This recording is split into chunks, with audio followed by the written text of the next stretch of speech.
जय हिंद दोस्तों। आप सभी का अपना यूट्यूब चैनल गौतम जी के जीएस एकेडमी में स्वागत है। दोस्तों, हम लोग इस वीडियो में ज्ञान बिंदु जीएस एकेडमी संस्था के द्वारा जो दोस्तों बिहार पुलिस के लेकर स्पेशल टेस्ट चलाया जा रहा है, उसी को हम लोग टेस्ट लेकर आए हैं, जिसमें दोस्तों आज हम लोग इंडियन हिस्ट्री में मॉडर्न हिस्ट्री को देखने वाले हैं। और इससे पहले का वीडियो में दोस्तों हम लोग प्राचीन इतिहास और मध्यकालीन इतिहास को पूरा हम लोग समाप्त कर दिए हैं। यदि आप लोग नहीं देखें दोस्तों तो हमारा यूट्यूब चैनल पर मास्टर वीडियो में दोस्तों बनाकर भी प्लेलिस्ट बनाकर डाल दिया गया है, वहां से भी आप लोग देख सकते हैं। टोटल लगभग क्वेश्चन दोस्तों यानी कि आपको 4 है और 700 के पेट में दोस्तों दोनों से आपको क्वेश्चन कराया गया है, जो कि दोस्तों आपको एग्जाम में वहाँ से देखने के लिए क्वेश्चन आपको बिल्कुल मिलेगा। यदि आप नहीं देखे हैं तो उसको दोस्तों जरूर देखिए, एग्जाम की दृष्टि से बहुत ही महत्वपूर्ण है और उसको दोस्तों 1 से 2 बार देखते हैं कि उसको पूर्ण रूप से आपको याद कर लीजिए। रहा दोस्तों सवाल पीडीएफ का, तो पीडीएफ के लिए हमारे डिस्क्रिप्शन में देखिए टेलीग्राम का लिंक दिया गया है, उस लिंक के माध्यम से आप टेलीग्राम में ज्वाइन हो जाइए और वहाँ पर इसका पीडीएफ आपको मिल जाएगा। तो चलिए दोस्तों हम लोग आज की ओर बढ़ते हैं, जिसमें हम लोग आधुनिक भारत को देखने वाले हैं। इसमें आधुनिक भारत में दोस्तों बिना देर के हम क्वेश्चन की ओर बढ़ते हैं। इसमें भी लगभग दोस्तों आपका क्वेश्चन की संख्या की बात की जाए तो दोस्तों करीबन क्वेश्चन इसमें हम लोग देखेंगे आपको 468 इसमें क्वेश्चन दिया गया है। तो प्रत्येक क्वेश्चन को हम लोग देखें दोस्तों, तो वीडियो में आप शुरू से लेकर लास्ट तक बने रहिएगा। और दोस्तों आप हमारा यूट्यूब चैनल पर पहली बार आए हैं तो चैनल को सब्सक्राइब जरूर कीजिए और बेल आइकन को प्रेस कर लीजिए कि कोई भी नोटिफिकेशन हो वो सबसे पहले आपके पास पहुँच जाए। देखिए दोस्तों, आधुनिक भारत का यानी कि मॉडर्न हिस्ट्री का क्वेश्चन पहला करा है कि मुर्शिद कुली खां के बारे में कौन सा कथन सत्य है। तो मुर्शिद कुली खां के बारे में दोस्तों जिसमें पहला कथन दिया गया है कि इसने अपनी राजधानी दोस्तों ढाका से मुर्शिदाबाद स्थानांतरित किया था, जो कि बिल्कुल सही है दोस्तों। याद रखना है, मुर्शिद कुली खां जो अपनी राजधानी था पहले ढाका था दोस्तों, उसके बाद यह मुर्शिदाबाद बनाए थे और इसने दोस्तों इजारेदारी प्रथा प्रारंभ किया था। ये भी सही है दोस्तों, इजारेदारी प्रथा प्रारंभ किए थे। और जो दोस्तों एक खेती के लिए अग्रिम कर्ज जिसे दोस्तों तकाबी ऋण कहा जाता था, जो कि दोस्तों यह कृषकों को प्रदान किया जाता था। तो देखिए अभी सबका कथन दोस्तों आपका सभी कथन आपका सही है, तो ऑप्शन डी हो जाएगा उपयुक्त में से सभी। नेक्स्ट है दोस्तों कि 1740 ईस्वी में किस युद्ध में सरफराज को मारकर बिहार के सूबेदार अलवर्दी खां बंगाल का नवाब बने थे। तो देखिए दोस्तों 1740 में एक युद्ध होता है जिसको गिरिया का युद्ध से यह प्रसिद्ध है। तो गिरिया के दोस्तों एक सरफराज खां और अलवर्दी खां के बीच होता है, जिसमें दोस्तों सरफराज खां की हार होती है और जो आपको दोस्तों अलवर्दी खां की जीत होती है। तो दोस्तों यह युद्ध के बाद आपको याद रखना है अलवर्दी खां जो थे यह बंगाल का नवाब बने थे। नेक्स्ट क्वेश्चन है दोस्तों, क्वेश्चन नंबर आपका 3 बोल रहा है कि अलवर्दी खां का उत्तराधिकारी कौन था। तो अलवर्दी खां का दोस्तों जो अगला उत्तराधिकारी बना था वह दोस्तों आपको सिराजुद्दौला बना था, ध्यान रखना है सिराजुद्दौला। नेक्स्ट दोस्तों कि काल कोठरी की त्रासदी कब गठित हुई थी। तो देखिए दोस्तों जो काल कोठरी की घटना हुआ था वह दोस्तों आपको 20 जून को हुआ था और 1756 ईस्वी में, 20 जून 1756 ईस्वी में। तो 4 का ऑप्शन सी आपका राइट हो जाएगा। और देखिए दोस्तों काल कोठरी घटना से संबंधित एक और क्वेश्चन दे रहा है यहाँ पे, बोल रहा है कि काल कोठरी का त्रासदी में 146 अंग्रेजी व्यक्तियों को एक छोटी सी कोठरी में बंद कर दिया गया था। तो इनमें से दोस्तों कितने व्यक्ति जो थे यह जिंदा बचे थे। तो इसमें से दोस्तों जो टोटल 30 जो व्यक्ति ऐसे थे वो आपको जिंदा बचे थे। कितने व्यक्ति, तो 30 व्यक्ति दोस्तों आपको जिंदा बचे थे, याद रखना है। नेक्स्ट है कि प्लासी का युद्ध कब हुआ था। तो देखिए दोस्तों प्लासी का युद्ध जो होता है आपको 23 जून 1757 को, प्लासी का युद्ध 23 जून 1757 को होता है, याद रखना है। नेक्स्ट बोल रहा है दोस्तों कि प्लासी के युद्ध में किनके बीच हुआ था। तो देखिए दोस्तों प्लासी का जो युद्ध हुआ था यह सिराजुद्दौला और रॉबर्ट क्लाइव के बीच हुआ था। तो ऑप्शन बी आपका राइट होगा, रॉबर्ट क्लाइव और सिराजुद्दौला के बीच हुआ था। तो 7 का ऑप्शन नंबर बी आपका राइट हो जाएगा। नेक्स्ट है दोस्तों कि किसके धोखा के कारण सिराजुद्दौला प्लासी की लड़ाई से हार गए थे। तो देखिए दोस्तों जो सिराजुद्दौला के मीर जाफर दोस्तों यह सैन्य नेतृत्व कर रहे थे और यह धोखा दे देते, इन्हीं के धोखा से दोस्तों सिराजुद्दौला की हार हुआ था। तो ऑप्शन बी आपका राइट हो जाएगा, 8 का ऑप्शन नंबर बी। फिर दोस्तों आपका नेक्स्ट क्वेश्चन कर रहा है कि प्लासी की लड़ाई में किसकी नेतृत्व वाली सेना का नवाब सिराजुद्दौला का वफादार बनी रही थी। तो देखिए दोस्तों एक मोहनलाल था और मीर मदान था, मोहनलाल और मीर मदान जो कि दोस्तों छोटी सी टुकड़ी लेकर आपका सेना की या दोस्तों प्लासी की युद्ध लड़ते रहे। और यह दोस्तों मोहनलाल की टुकड़ी और मीर मदान की जो टुकड़ी थी या दोस्तों आपको वीर गति को प्राप्त हो गए थे प्लासी की लड़ाई में, याद रखिएगा। तो ऑप्शन डी हो जाएगा, ए और सी दोनों। नेक्स्ट है दोस्तों कि प्लासी किस नदी के किनारे स्थित है। तो प्लासी दोस्तों आपको याद रखना है, जो प्लासी आपका है आपका दोस्तों भागीरथी नदी के किनारे स्थित है। प्लासी जो दोस्तों भागीरथी किनारे आपका पश्चिम बंगाल में स्थित है। तो ऑप्शन होगा ये दोस्तों बंगाल में स्थित है। प्लासी किस राज्य में, तो बंगाल में। नेक्स्ट क्वेश्चन है दोस्तों क्वेश्चन नंबर 12, किसके शासक ने अपनी राजधानी मुर्शिदाबाद से मुंगेर स्थानांतरित किया था। तो देखिए दोस्तों कौन सा शासक था जो अपनी राजधानी मुर्शिदाबाद से मुंगेर स्थानांतरित किया था। तो दोस्तों आपका 12 का राइट हो जाएगा option number A Mir Qasim. Mir Qasim दोस्तों मुर्शिदाबाद से मुंगेर राजधानी किया। देखिए सबसे पहले दोस्तों बंगाल की राजधानी कहाँ था, तो ढाका था। ढाका से फिर कहाँ बना आपको, तो मुर्शिदाबाद बना, और मुर्शिदाबाद से दोस्तों आपका मुंगेर बना। तो देखिए दोस्तों ऑप्शन जो सी दिया गया है कि ढाका, मुर्शिदाबाद और मुंगेर, ये आपका 13 का ऑप्शन नंबर सी आपका राइट हो जाएगा।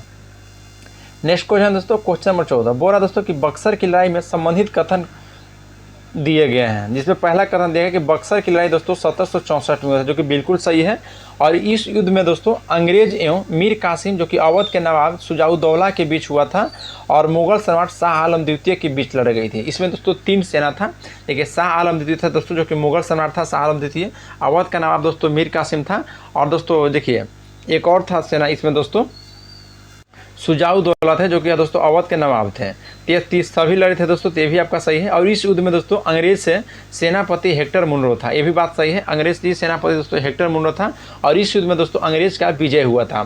तो देखिए दोस्तों सभी कथन आपका दिया गया सही है, तो ऑप्शन देखिए इसमें डी हो जाएगा, इनमें से सभी सही है। नेक्स्ट है दोस्तों कि हैदर अली मैसूर का शासक कब बना था। तो देखिए दोस्तों हैदर अली जो मैसूर का शासक बना था वह दोस्तों 1761 ईस्वी में ही बन गया था। हैदर अली मैसूर का शासक दोस्तों 1761 ईस्वी में बन गया था। नेक्स्ट बात है दोस्तों क्वेश्चन में आपका 16। देखिए क्वेश्चन 16 का रहा है कि 1782 ईस्वी में हैदर अली की मृत्यु किस युद्ध के दौरान हो गई थी। तो हैदर अली की जो मृत्यु हुआ था दोस्तों वह द्वितीय आंग्ल मैसूर युद्ध के दौरान। तो ऑप्शन ए हो जाएगा, द्वितीय आंग्ल मैसूर युद्ध के दौरान हैदर अली की मृत्यु हो गई थी। नेक्स्ट है दोस्तों कि टीपू सुल्तान ने अपनी राजधानी कहाँ बनाया था। तो टीपू सुल्तान दोस्तों जो अपनी राजधानी बनाए थे वह याद रखना है श्रीरंगपट्टनम को। तो 17 का ऑप्शन ए आपका राइट हो जाएगा। और देखिए दोस्तों प्रथम आंग्ल मैसूर, द्वितीय आंग्ल मैसूर और तृतीय आंग्ल मैसूर, याद रखना है प्रथम जो आंग्ल मैसूर था और द्वितीय दोनों में दोस्तों हैदर अली लड़े थे, और दूसरा में जो उनका मृत्यु हो गया था युद्ध के दौरान, तो उसमें दोस्तों फिर टीपू सुल्तान जो थे वो आपको फिर संभाले थे, आगे युद्ध को जारी रखे थे, तो वो दोस्तों द्वितीय युद्ध में ही आ गए थे, और तृतीय चतुर्थ युद्ध जो दोस्तों टीपू सुल्तान के द्वारा लड़ा गया था। चलिए नेक्स्ट क्वेश्चन है दोस्तों क्वेश्चन आपका 18 बोला कि 1787 ईस्वी में टीपू ने अपनी राजधानी श्रीरंगपट्टनम में किसकी उपाधि धारण किया था। तो 18 का आपका राइट आंसर है दोस्तों ऑप्शन नंबर आपका ए बादशाह का, याद रखना है बादशाह का। नेक्स्ट है कि स्वतंत्रता का वृक्ष किसने लगाया। तो स्वतंत्रता का वृक्ष दोस्तों टीपू सुल्तान ने लगवाया था।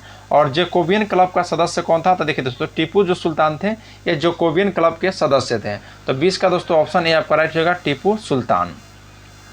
नेक्स्ट क्वेश्चन है क्वेश्चन नंबर दोस्तों आपका 21 बोला कि श्रीरंगपट्टनम की संधि कब हुआ था। तो श्रीरंगपट्टनम की संधि दोस्तों 1792 में हुआ है।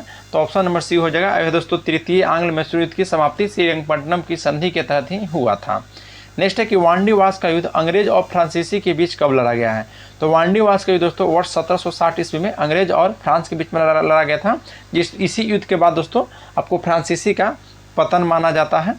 नेक्स्ट है कि टीपू सुल्तान ने राजसी झंडे पर किसकी तस्वीर होती थी। तो टीपू सुल्तान के दोस्तों जो राजसी के झंडा होता था उस पर तस्वीर जो हुआ करता था वह याद रखना है आपको शेर का हुआ करता था। किसका दोस्तों, तो आपका शेर का। तो ऑप्शन सी आपका राइट हो जाएगा। नेक्स्ट है क्वेश्चन नंबर दोस्तों 24 बोल रहा है कि शेर ए मैसूर कौन कहा जाता है। तो शेर ए मैसूर के नाम से दोस्तों आपको टीपू सुल्तान विख्यात था, याद रखना टीपू सुल्तान। तो ऑप्शन ए आपका राइट हो जाएगा। नेक्स्ट क्वेश्चन है क्वेश्चन में दोस्तों आपका 24 बोलता है कि सही मिलान करना है। अच्छा देखिए दोस्तों सही मिलान कर लेते हैं। तब सही मिलान कौन है। अच्छा इसका सही मिलान कौन सा है। तो देखिए दोस्तों सही मिलान प्रथम आंग्ल मैसूर जो कि दोस्तों श्रीरंगपट्टनम की संधि के तहत 1792 में समाप्त हुआ था, बिल्कुल गलत है। प्रथम आंग्ल मैसूर दोस्तों जो कि 67-69 तक चला था वह मद्रास के संधि के तहत समाप्त हुआ था। फिर दोस्तों द्वितीय आंग्ल मैसूर, तो द्वितीय आंग्ल जो मैसूर है या दोस्तों मंगलोर के संधि के तहत आपको 1780 ईस्वी में समाप्त हुआ था, जो कि आपको दोस्तों 1780 से 82 तक चला था दोस्तों यह युद्ध, 84 तक। देखिए पहला 67 से आपको 69 और दूसरा 80 से 84। तो देखिए दोस्तों 84 में चला था, 80 नहीं 84 में मंगलोर की संधि हुआ था। फिर दोस्तों तृतीय आंग्ल मैसूर या श्रीरंगपट्टनम की संधि 1792 में हुआ था। तो देखिए दोस्तों कोई भी मिलान आपका दोस्तों सही नहीं है, उपरोक्त में से सभी आपका गलत है। बाकी हम दोस्तों मिलान करके आपको बता दें कौन किसका होगा। चलिए नेक्स्ट है क्वेश्चन में दोस्तों 26 बोरा कि गलत सुमेल का चयन करना है। द्वितीय आंग्ल मैसूर युद्ध के समय दोस्तों लॉर्ड गवर्नर जो गवर्नर जनरल था वह दोस्तों लॉर्ड ब्लेजली था। द्वितीय आंग्ल मैसूर के समय लॉर्ड ब्लेजली था, जो कि बिल्कुल आपका सही दोस्तों 26 का ऑप्शन ए। नेक्स्ट पर आते हैं। फिर दोस्तों तृतीय आंग्ल मैसूर युद्ध, तृतीय आंग्ल मैसूर युद्ध के समय दोस्तों वारेन हेस्टिंग्स थे, ये बिल्कुल सही है। और चतुर्थ आंग्ल मैसूर युद्ध के दोस्तों लॉर्ड कॉर्नवालिस थे। तो देखिए दोस्तों चतुर्थ आंग्ल मैसूर युद्ध के समय लॉर्ड कॉर्नवालिस, जो कि देखिए तृतीय आंग्ल मैसूर युद्ध कन्फर्म है दोस्तों कि लॉर्ड कॉर्नवालिस थे, लेकिन चतुर्थ आंग्ल मैसूर युद्ध के समय, तो दोस्तों चतुर्थ आंग्ल मैसूर युद्ध के समय आपको लॉर्ड बेलेजली था। तो ऑप्शन सी हो जाएगा, जो कि आपका सुमेलित नहीं है। नेक्स्ट है कि मैसूर का युद्ध, मैसूर के खिलाफ किस किस सेना ने लड़ रहा था। तो मैसूर का युद्ध जो दोस्तों जो मैसूर के खिलाफ लड़ रहा था वो आपको याद रखना है। देखिए दोस्तों मराठा लड़ रहा था, हैदराबाद का निजाम लड़ रहा था और अंग्रेजी की संयुक्त सेना। तो ऑप्शन डी हो जाएगा इनमें से सभी। नेक्स्ट है दोस्तों कि गुरु सिख संप्रदाय, यानी कि दोस्तों सिख संप्रदाय के संस्थापक कौन थे। तो सिख संप्रदाय के दोस्तों आपको गुरु नानक हो जाएंगे। तो 28 का ऑप्शन ए हो जाएगा। नेक्स्ट है दोस्तों कि निम्न में से कौन सा सही है। पहला दोस्तों गुरु नानक ने गुरु का लंगर नामक निःशुल्क सहमागी भोजनालय स्थापित किया था, जो कि बिल्कुल सही है दोस्तों। और गुरु नानक ने ही अनेक स्थानों पर संगत यानी कि धर्मशाला और पंगत यानी कि लंगर स्थापित किए थे। तो देखिए दोस्तों ए और बी आपका दोनों आपका सही है। तो ऑप्शन हो जाएगा सी, 29 का ऑप्शन नंबर सी। नेक्स्ट है दोस्तों कि गुरु नानक की मृत्यु कहाँ हुआ था। तो बताइएगा दोस्तों कि गुरु नानक की मृत्यु कहाँ हुआ था। तो 30 का आपका राइट आंसर हो जाएगा ऑप्शन नंबर सी दोस्तों, करतारपुर में। गुरु नानक की मृत्यु करतारपुर में हुआ था। नेक्स्ट है कि गुरु अंगद सिखों के दूसरे गुरु का प्रारंभिक नाम क्या था। तो देखिए दोस्तों जो गुरु अंगद थे ये सिख के दूसरे गुरु थे दोस्तों, जिनके प्रारंभिक नाम था दोस्तों लहना। लहना आप सुने होंगे नाम दोस्तों, तो यही है ऑप्शन सी। नेक्स्ट है कि गुरुमुखी के आरंभकर्ता कौन थे। तो गुरुमुखी के दोस्तों जो आरंभकर्ता थे यह गुरु अंगद थे, गुरु अंगद याद रखिएगा। नेक्स्ट क्वेश्चन पाते हैं, क्वेश्चन आपका 33 क्वेश्चन बोला दोस्तों कि विवाह पद्धति लवन यह किस सिख गुरु ने प्रचलित किया था। तो देखिए दोस्तों जो लवन है यह विवाह पद्धति एक है, और यह दोस्तों जो गुरु अमरदास थे उनके द्वारा यह प्रचलित किया गया था। नेक्स्ट है कि किस शासक ने गुरु अमरदास की पुत्री बीवी भानी 500 बीघा जमीन दान में दिए थे। तो किस शासक ने दोस्तों, तो आपको अकबर ने याद रखना है। तो 34 का ऑप्शन हो जाएगा अकबर ने दोस्तों, जो कि गुरु अमरदास की जो पुत्री थे बीबी भानी उनको 500 बीघा जमीन दान में दे दिए थे। नेक्स्ट क्वेश्चन है, क्वेश्चन नंबर आपका 35 है। बोला दोस्तों कि किस सिख गुरु ने अमृतसर शहर की स्थापना की तथा अमृतसर नामक जलाशय दोस्तों खुदवाया था। तो यह किसके द्वारा दोस्तों, तो यह याद रखना आपको गुरु रामदास के द्वारा, गुरु रामदास के द्वारा। नेक्स्ट दोस्तों कि गुरु पद को पैतृक किसने बनवाया था। तो जो गुरु पद था दोस्तों इसको पैतृक बनवाने वाले गुरु रामदास थे, गुरु रामदास याद रखना है। नेक्स्ट है दोस्तों कि सिखों के 5वें गुरु कौन थे। तो सिखों के 5वें गुरु आपसे पूछेंगे दोस्तों, तो राइट आंसर हो जाएगा ऑप्शन नंबर सी, गुरु अर्जुन देव। सिख के दोस्तों 5वें गुरु थे गुरु अर्जुन देव याद रखना है। नेक्स्ट क्वेश्चन पाता है दोस्तों, क्वेश्चन नंबर आपका 38 है। क्वेश्चन दोस्तों 38 क्या कर रहा है, ध्यान दीजिएगा कि आदि ग्रंथ की रचना किसने की। तो आदि ग्रंथ की दोस्तों जो रचना किया गया था वह याद रखना है जो आपको गुरु गोविंद सिंह के द्वारा। आदि ग्रंथ की रचना दोस्तों गुरु गोविंद सिंह के द्वारा किया गया है। नेक्स्ट क्वेश्चन है कि गुरु ग्रंथ साहिब यानी कि आदि ग्रंथ में सिख गुरुओं के अलावे और किनकी रचनाओं को सम्मिलित किया गया है। तो सिख गुरु के दोस्तों, और इसमें साथ साथ में याद रखना आपको जो कबीर, नामदेव और रैदास, ये सभी को दोस्तों इसमें शामिल किया गया है। नेक्स्ट बात है क्वेश्चन में दोस्तों 40। क्वेश्चन दोस्तों देखिए 40 बोल रहा है कि गुरु जो हरमंदर साहिब का निर्माण किसने करवाया है। तो हरमंदर साहिब का निर्माण दोस्तों गुरु अर्जुन देव के द्वारा करवाया गया है, याद रखना है गुरु अर्जुन देव के द्वारा। नेक्स्ट क्वेश्चन है दोस्तों कि जहांगीर ने किस सिख गुरु को राजकुमार खुसरो की सहायता करने के कारण मरवा दिया था। तो याद रखना है दोस्तों यह गुरु अर्जुन देव के, गुरु अर्जुन देव को दोस्तों जो कि सिख के 5वें गुरु थे, या दोस्तों जहांगीर के द्वारा जो कि यह राजकुमार खुसरो की सहायता किए थे दोस्तों, यह तो जहांगीर के द्वारा इनको मरवा दिया गया था। और दोस्तों गुरु तेग बहादुर जो कि 9वां गुरु थे, इनको भी दोस्तों औरंगजेब मरवाया था। चलिए नेक्स्ट है दोस्तों कि सिखों के सैन्य संगठन के रूप में किसने दिया था तथा अकाल तख्त यानी कि ईश्वर का सिंहासन का निर्माण किसने करवाया था। तो याद रखिएगा दोस्तों गुरु हरगोविंद सिंह, गुरु हरगोविंद सिंह के द्वारा दोस्तों सिखों का सैन्य संगठन के रूप में दिए थे, और अकाल तख्त जिसको दोस्तों ईश्वर का सिंहासन के रूप में बोला जाता है उसका यह निर्माण करवाए थे। नेक्स्ट है कि किस सिख गुरु की मृत्यु चेचक से हो गई थी। तो देखिए दोस्तों जो ऑप्शन ए है गुरु हरकिशन की, जो गुरु हरकिशन है दोस्तों इनकी मृत्यु चेचक से हो गई थी। नेक्स्ट है दोस्तों कि गुरु सिख के 9वें गुरु तेग बहादुर को किस शासक ने वर्तमान शीशगंज में गुरुद्वारा को निकट मरवा दिया था। तो यह दोस्तों औरंगजेब। अभी हम लोग बताया दोस्तों कि औरंगजेब जो थे सिख के 9वें गुरु जो कि तेग बहादुर को दोस्तों मरवा दिया गया था शीशगंज में, याद रखना है। नेक्स्ट है कि सिखों के 10वें एवं अंतिम गुरु गुरु गोविंद सिंह का जन्म कब और कहाँ हुआ था। तो 45 का राइट हो जाएगा दोस्तों ऑप्शन नंबर 1666 ईस्वी में पटना में। सिखों के 10वें एवं अंतिम गुरु दोस्तों जो गुरु गोविंद सिंह थे, इनका जन्म 1666 पटना में हुआ है। क्वेश्चन नंबर दोस्तों 46 का है कि गुरु गोविंद सिंह के बारे में निम्न में से कौन सा कथन आपका सत्य है। इसमें पहला कथन कर रहा है दोस्तों, ध्यान दीजिएगा कि गुरु गोविंद सिंह को दोस्तों सच्चा पातशाह कहा जाता है। याद रखिएगा, गुरु गोविंद सिंह को दोस्तों सच्चा पातशाह कहा जाता है। नेक्स्ट है दोस्तों कि इन्होंने सिख के लिए 5 ककार अनिवार्य किया था गुरु गोविंद सिंह, ये भी सही है, जो कि दोस्तों प्रत्येक सिख को केस, कंघा, कृपान, कच्छा और करा, यह आपका 5 ककार हो गया। और सभी लोगों को दोस्तों अपने नाम के अंत में सिंह शब्द को जोड़ने के लिए कहा था गुरु गोविंद सिंह। और दोस्तों गुरु गोविंद सिंह का निवास स्थान आनंदपुर साहिब था, जो कि कार्यस्थल दोस्तों आपको पवोता था। तो सभी ऑप्शन तो आपका सही है दोस्तों। कौन सा कथन अच्छा, देखिए ऑप्शन डी ई दिया गया है, जो इनमें से सभी आपका सत्य है। चलिए नेक्स्ट पाते हैं।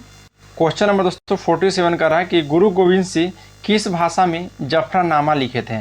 तो सबसे पहले याद रखना है जफरानामा के लेखक कौन है दोस्तों, तो गुरु गोविंद सिंह। और यह दोस्तों याद रखना है आपको फारसी भाषा में लिखे थे। नेक्स्ट है कि गुरु गोविंद सिंह के पुत्रों को सरहिंद के मुगल फौजदार वजीर खां के दरबार में चिनवा दिया गया था। उनके पुत्रों का नाम दोस्तों क्या था, तो उनको पुत्र का नाम था दोस्तों, एक का आपको फतह खां और दूसरा का नाम था दोस्तों जोरावर सिंह। तो 48 का दोस्तों ऑप्शन आपका राइट हो जाएगा, ऑप्शन नंबर डी, यानी कि ए और सी दोनों।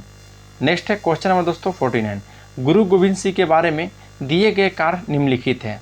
जिसमें पहला कार्य दोस्तों कि 1699 ईस्वी में बैसाखी के दिन खालसा पंथ की स्थापना किए थे कौन, तो गुरु गोविंद सिंह, जो कि बिल्कुल सही है। नेक्स्ट है कि धार्मिक ग्रंथ जो कि दोस्तों आदि ग्रंथ का वर्तमान रूप दिया गया और कहा कि अब गुरुवाणी सिख संप्रदाय के गुरु का कार्य करेगा, ये भी सही है दोस्तों। और गुरु गोविंद सिंह की हत्या दोस्तों 1708 ईस्वी में नंदेर नामक स्थान पर गुल खान नामक पठान ने कर दिया था। तो ऑप्शन डी हो जाएगा, इनमें से सभी आपका सत्य है। नेक्स्ट है दोस्तों क्वेश्चन नंबर 50, पाहुल प्रणाली की शुरुआत किसने किया था। तो देखिए दोस्तों जो पाहुल प्रणाली की शुरुआत किया गया था वह दोस्तों आपको गुरु गोविंद सिंह के द्वारा, पाहुल के दोस्तों गुरु गोविंद सिंह के द्वारा, याद रखिएगा। नेक्स्ट है कि बंदा बहादुर के बचपन का नाम क्या था। तो बंदा बहादुर के बचपन का नाम दोस्तों लक्ष्मण दास था, याद रखिएगा। नेक्स्ट है कि सरहिंद के मुगल फौजदार वजीर खां की हत्या किसने करवा दिया था। तो वजीर खां की दोस्तों हत्या जो करवाया गया था वो आपको दोस्तों बंदा बहादुर ने करवाया था, बंदा बहादुर ने। नेक्स्ट है क्वेश्चन नंबर 53 कि किसके कहने पर 1716 ईस्वी में बंदा बहादुर को गुरु दासपुर नांगल नामक स्थान पर पकड़कर दोस्तों मौत के घाट उतार दिया गया था। तो यह दोस्तों याद रखना है फर्रुखसियर को। देखिए दोस्तों फर्रुखसियर को कहने पर 1716 ईस्वी में जो बंदा बहादुर के गुरु थे दासपुर नांगल नामक स्थान पर पकड़कर मौत के घाट उतार दिया गया था। नेक्स्ट है कि किसने गुरु नानक एवं गुरु गोविंद सिंह के नाम के सिक्के चलवाया था। तो देखिए दोस्तों गुरु नानक और गुरु गोविंद सिंह के नाम के जो सिक्के चलवाया था वो दोस्तों बंदा बहादुर ने। नेक्स्ट दोस्तों क्वेश्चन नंबर 55, 1748 ईस्वी में किसकी पहल पर सभी सिख टुकड़ियों जो बंदा के बाद कई टुकड़ियों में बट गया था उनको दोस्तों दल खालसा में विलय कर दिया गया था। तो यह दोस्तों याद रखना है, राइट आंसर जगह ऑप्शन नंबर सी दोस्तों कर्पूर सिंह, याद रखना है कर्पूर सिंह के पहल पर। क्वेश्चन नंबर दोस्तों 56, दल खालसा को किसके नेतृत्व में रखा गया है। तो दल खालसा को आपको जस्सा सिंह अहुलिया के नेतृत्व में रखा गया है। दल खालसा को कितने दलों में विभाजित कर मिसल बनाया गया था। तो याद रखना है आपको टोटल दोस्तों 12, टोटल कितने 12 जो दलों में विभाजित करके मिसल बनाया गया है, याद रखिएगा। नेक्स्ट बात है क्वेश्चन नंबर 58, बोला कि मिसल जो अरबी भाषा शब्द है इसका अर्थ होता है। तो इसका अर्थ दोस्तों याद रखना आपको समान होता है। नेक्स्ट बात है क्वेश्चन नंबर 59, बोला कि रंजीत सिंह के बारे में कौन सा कथन आपका सही है। तो रंजीत सिंह के बारे में दोस्तों कौन सा कथन, पहला कथन है कि इनका जन्म गुजरावाला में 2 नवंबर 1780 को हुआ था, जो कि बिल्कुल सही है दोस्तों। तो ऑप्शन ए हो जाएगा। अच्छा नेक्स्ट है दोस्तों ये शुक्रचकिया मिसल थे। हाँ दोस्तों ये भी सही है आपका, रंजीत सिंह जो है शुक्रचकिया मिसल के थे और इनके पिता का नाम दोस्तों महासिंह तथा दादा का नाम चरत सिंह था। और 1798-99 में रंजीत सिंह को दोस्तों लाहौर का शासक बनाया गया था, सभी सही है दोस्तों। तो ऑप्शन ई हो जाएगा, इनमें से सभी कथन आपका सत्य है। नेक्स्ट है कि 25 अप्रैल 1809 ईस्वी को चार्ल्स मेटकॉफ और महाराजा सिंह के बीच किसकी संधि हुआ था। तो 60 का ऑप्शन सी आपका राइट होगा दोस्तों कि अमृतसर की संधि। नेक्स्ट है कि रंजीत सिंह का राज्य कौन सूबों में बांटा था। तो रंजीत सिंह का दोस्तों जो राज्य था यह कौन सूबे में बांटा गया था। तो यह दोस्तों याद रखना है पेशावर, कश्मीर, मुल्तान, लाहौर, सभी दोस्तों। तो इनमें से सभी हो जाएगा। नेक्स्ट है कि महाराजा रंजीत सिंह का विदेश मंत्री कौन था। तो महाराजा रंजीत सिंह का दोस्तों विदेश मंत्री फकीर अजीजुद्दीन थे। नेक्स्ट है कि महाराजा रंजीत सिंह के वित्त मंत्री का क्या नाम था। तो महाराजा रंजीत सिंह के दोस्तों जो वित्त मंत्री थे उनको याद रखना है दीनानाथ थे, वित्त मंत्री दीनानाथ और विदेश मंत्री फ़कीर अजीजुद्दीन। नेक्स्ट है दोस्तों क्वेश्चन नंबर 64, बोल रहा है कि रंजीत सिंह की मृत्यु कब हुआ था। तो देखिए दोस्तों रंजीत सिंह की जो मृत्यु हुआ था वह 7 जून 1839 को, 7 जून 1839 को। नेक्स्ट है कि भैरवल की संधि से संबंधित कौन सा कथन आपका सत्य है। तो भैरवल की संधि के तहत बोल रहा है, जिसमें पहला कथन है कि इस संधि के तहत राजा दिलीप सिंह के संरक्षण हेतु अंग्रेजी सेना का प्रवास पंजाब में मान लिया गया था, जो कि दोस्तों बिल्कुल गलत है। फिर महारानी जिंदा राजा दिलीप, ये भी गलत है दोस्तों। नेक्स्ट देख लेते हैं दोस्तों, ऑप्शन इसका हो जाएगा आपका डी, इनमें से सभी आपका वही है। फिर नेक्स्ट है कि महाराजा दिलीप सिंह को शिक्षा प्राप्त करने के लिए कहाँ भेज दिया गया था। तो महाराजा दिलीप सिंह को दोस्तों शिक्षा प्राप्त करने के लिए इंग्लैंड भेज दिया गया था, याद रखिएगा। नेक्स्ट है कि संपूर्ण पंजाब का विलय अंग्रेजी राज में कब हुआ था। तो संपूर्ण पंजाब का विलय दोस्तों अंग्रेजी राज में 29 मार्च 1849 को हुआ था, याद रखिएगा। नेक्स्ट है दोस्तों कि बंगाल में द्वैत शासन किसने लागू किया था। तो बंगाल में दोस्तों जो द्वैत शासन लागू किया गया था यह रॉबर्ट क्लाइव के द्वारा, रॉबर्ट क्लाइव के द्वारा। नेक्स्ट है कि किस संधि के द्वारा मुगल सम्राट शाह आलम द्वितीय को कंपनी के अधीन ले लिया गया था। तो यह दोस्तों इलाहाबाद के, देखिए दोस्तों इलाहाबाद के दोस्तों जो 69 का ऑप्शन दिया गया है, इलाहाबाद के प्रथम संधि के तहत याद रखना है शाह आलम कंपनी को अधीन ले लिया गया था। नेक्स्ट है कि रॉबर्ट क्लाइव ने बंगाल का उप दीवान किसे नियुक्त किया था। तो रॉबर्ट क्लाइव दोस्तों बंगाल का जो उप दीवान नियुक्त किया था वह दोस्तों मोहम्मद रजा खान को, मोहम्मद रजा खान को। नेक्स्ट है कि रॉबर्ट क्लाइव ने बिहार का उप दीवान किसे नियुक्त किया था। तो उप दीवान दोस्तों जो नियुक्त किया था वो राइट आंसर का ऑप्शन नंबर सी, राजा सिताब राय, राजा सिताब राय को दोस्तों उप दीवान। और याद रखना है बंगाल का अगर उप दीवान कहेगा रॉबर्ट क्लाइव के द्वारा तो आपका दोस्तों हो जाएगा कौन, तो मोहम्मद रजा खान, और दोस्तों बिहार का तो राजा सिताब राय।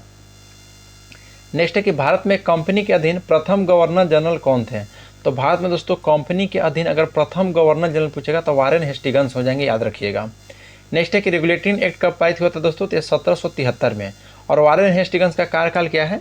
तो वारेन हेस्टिंग्स का दोस्तों जो आपका कार्यकाल है वह 1774 से 1785, 1774 से 1785 है, याद रखिएगा। नेक्स्ट है कि किसने 1772 ईस्वी में प्रत्येक जिले में एक फौजदारी तथा दीवानी अदालत की स्थापना किया था। तो याद रखना है दोस्तों राइट आंसर का option number C, Warren Hastings के द्वारा। नेक्स्ट है कि वारेन हेस्टिंग्स राजकोषीय कोषागार को मुर्शिदाबाद से हटाकर कहाँ लाया था। तो इसका राइट आंसर दोस्तों आपका 76 का ऑप्शन नंबर बी दोस्तों कलकत्ता में लाया गया था, याद रखिएगा। नेक्स्ट है कि जिले की दीवानी और फौजदारी अदालतों के मुकदमों अंतिम निर्णय लिए और कहाँ भेजे जाते थे।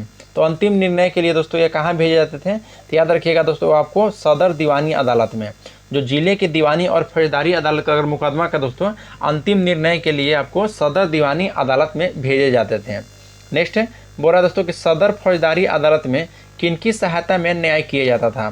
तो सदर जो फौजदारी अदालत रहता था दोस्तों उसमें याद रखना आपको कि मुफ्ती और 3 मौलवियों की सलाह से दोस्तों इन्हीं की सहायता से न्याय किया जाता था। चलिए नेक्स्ट क्वेश्चन है, क्वेश्चन नंबर आपका दोस्तों 79, निम्नलिखित में से नीचे दिए गए हैं। पहला कह रहा था कि फौजदारी अदालत सदर निजाम अदालत द्वारा निरीक्षित होती है। दूसरा कह रहा है कि नजीम द्वारा नियुक्त दरोगा अदालत की अध्यक्षता करता था और दीवानी अदालत में कलेक्टर मुख्य न्यायाधीश होता था। और जिला फौजदारी अदालत एक भारतीय अधिकारी के अधीन होता था जिसकी सहायता के लिए एक मुफ्ती और एक काजी होता था। नेक्स्ट कह रहा है कि फौजी अदालत के कार्य को देखभाल कलेक्टर करता था। तो इसका बोला दोस्तों कि उपयुक्त में से कौन सा कथन आपका सत्य है। तो देखिए दोस्तों इसका आपका कथन जो था और सभी कथन आपका सत्य था, तो ऑप्शन डी हो जाएगा, सभी कथन आपका सत्य है।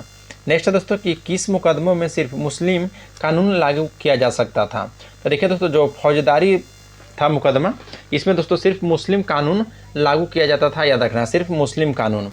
नेक्स्ट है दोस्तों कि कोर्ट ऑफ डायरेक्टर्स ने कब द्वैत शासन प्रणाली समाप्त करने तथा बंगाल, बिहार तथा उड़ीसा प्रांत को शासन व्यवस्था को उत्तरदायित्व संभालने का आदेश दिया था। तो यह दोस्तों रेगुलेटिंग एक्ट 1773 में।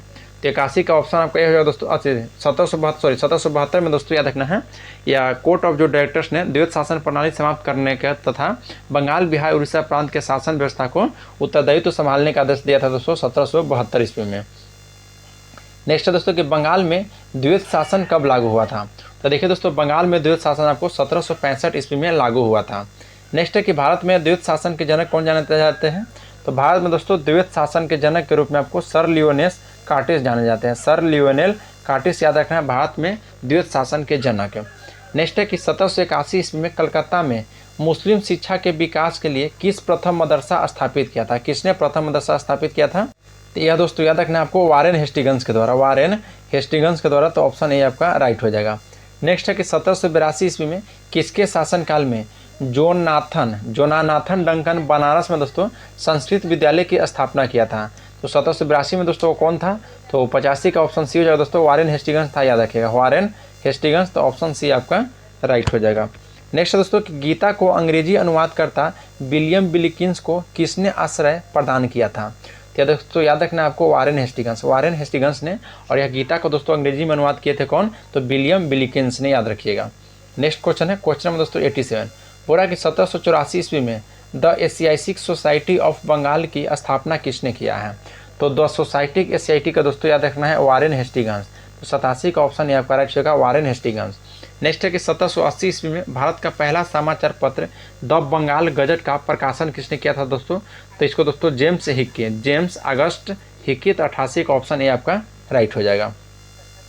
नेक्स्ट है दोस्तों क्वेश्चन नंबर 89 बोला कि किसने रेगुलेटरी एक्ट को तहत 1774 ईस्वी में कलकत्ता एक उच्चतम न्यायालय की स्थापना किया था? तो यह दोस्तों याद रखना है वारेन हेस्टिंग्स ने।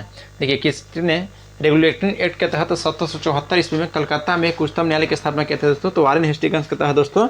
और याद रखना है क्वेश्चन फिर करा कि कलकत्ता में उच्चतम न्यायालय के मुख्य न्यायाधीश कौन थे? तो दोस्तों एलिजा एम्पे को बनाया गया था, एलिजा एम्पे को। तो ऑप्शन आपका ए हो जाएगा। और इसमें दोस्तों टोटल 3 अन्य न्यायाधीश थे, याद रखना है। चैम्बर्स थे दोस्तों, लिमिस्टर थे और हाइड थे। नेक्स्ट है कि वारेन हेस्टिंग्स ने किस बंगाली ब्राह्मण को झूठा आरोप लगाकर न्यायालय में फांसी की सजा दिलवाया था? तो 91 का राइट आंसर होगा दोस्तों ऑप्शन नंबर आपका बी, नंद कुमार। देखिए वारेन हेस्टिंग्स ने दोस्तों एक नंद कुमार थे जो कि बंगाली ब्राह्मण थे, इन पर झूठा आरोप लगाकर न्यायालय में फांसी की सजा दिलवाई दी गई थी। नेक्स्ट है कि पिट्स इंडिया एक्ट कब पारित हुआ था? तो यह दोस्तों 1784 में पिट्स इंडिया एक्ट पारित हुआ था। नेक्स्ट है कि बोर्ड ऑफ रेवेन्यू की स्थापना किसके शासनकाल में हुआ है? तो बोर्ड ऑफ रेवेन्यू की स्थापना दोस्तों वारेन हेस्टिंग्स के शासनकाल में हुआ है। तो ऑप्शन ए आपका राइट हो जाएगा। नेक्स्ट है कि संपूर्ण लगान के हिसाब को देखभाल के लिए एक भारतीय अधिकारी रायन की नियुक्ति दोस्तों किसने किया था? तो यह आपको वारेन हेस्टिंग्स ने किया था। नेक्स्ट है कि किस अंग्रेज अधिकारी ने इंग्लैंड वापस लौटने पर बर्क द्वारा 1785 ईस्वी में महाभियोग लगाया गया था? तो याद रखना दोस्तों वारेन हेस्टिंग्स। तो ऑप्शन बी हो जाएगा वारेन हेस्टिंग्स, याद रखिएगा। नेक्स्ट बात है कि मुक्त सरिस्तेदार जिसका कार्य सभी कानूनगों के कागज को देखभाल करना था, इसके पद को प्रथम नियुक्ति किसकी हुई थी? तो 96 का राइट हो जाएगा ऑप्शन नंबर ए, जेम्स ग्रांट की, जेम्स ग्रांट की। नेक्स्ट है दोस्तों कि सुरक्षा प्रकोष्ठ की नीति रिंग फेंस पॉलिसी किससे संबंधित है? तो रिंग फेंस पॉलिसी जो संबंधित है यानी कि सुरक्षा प्रकोष्ठ की नीति, यह याद रखिएगा आपको वारेन हेस्टिंग्स से। नेक्स्ट है कि कार्नवालिस कोड का निर्माण कब हुआ था? तो कार्नवालिस कोड का जो निर्माण हुआ था वो आपका 1793 ईस्वी में हुआ था, कार्नवालिस कोड का निर्माण। नेक्स्ट क्वेश्चन पाते हैं क्वेश्चन नंबर 99। बोला कि अस्थायी बंदोबस्त किसने और कब लागू किया था? तो अस्थायी जो बंदोबस्त लागू किया गया था वह याद रखना है लॉर्ड कार्नवालिस के द्वारा 1793 ईस्वी में लागू किया गया था। तो ऑप्शन दोस्तों बी आपका राइट हो जाएगा, 99 का ऑप्शन नंबर बी। देखिए दोस्तों इससे टोटल हम 100 ही क्वेश्चन देखेंगे क्योंकि दोस्तों क्वेश्चन की संख्या ज़्यादा है, जिसमें दोस्तों आप लोग को पहले ही बता दें कि क्वेश्चन 468 है। तो बाकी दोस्तों नेक्स्ट वीडियो में हम पार्ट में बाकी दोस्तों एक बार मास्टर वीडियो बनाकर फिर आप लोग का एक साथ अपलोड कर देंगे। फिलहाल दोस्तों आज हम लोग इतना ही तक रखते हैं। क्वेश्चन 100 देखते हैं कि किसे भारत में नागरिक सेवा का जनक कहा जाता है? तो भारत में दोस्तों नागरिक सेवा का जनक कहा जाता है। तो राइट आंसर हो जाएगा दोस्तों 100 का ऑप्शन नंबर सी, यानी कि लॉर्ड कार्नवालिस को नागरिक सेवा का जनक कहा जाता है। तो चलिए दोस्तों अगर वीडियो आप लोग को अच्छा लगा हो तो दोस्तों लाइक जरूर कीजिएगा, और आप हमारा यूट्यूब चैनल पर पहली बार आए हैं तो चैनल को सब्सक्राइब कर लीजिए और बेल आइकन को प्रेस कर लीजिए। मिलते हैं दोस्तों नेक्स्ट वीडियो में। आज के लिए इतना ही। जय हिंद दोस्तों।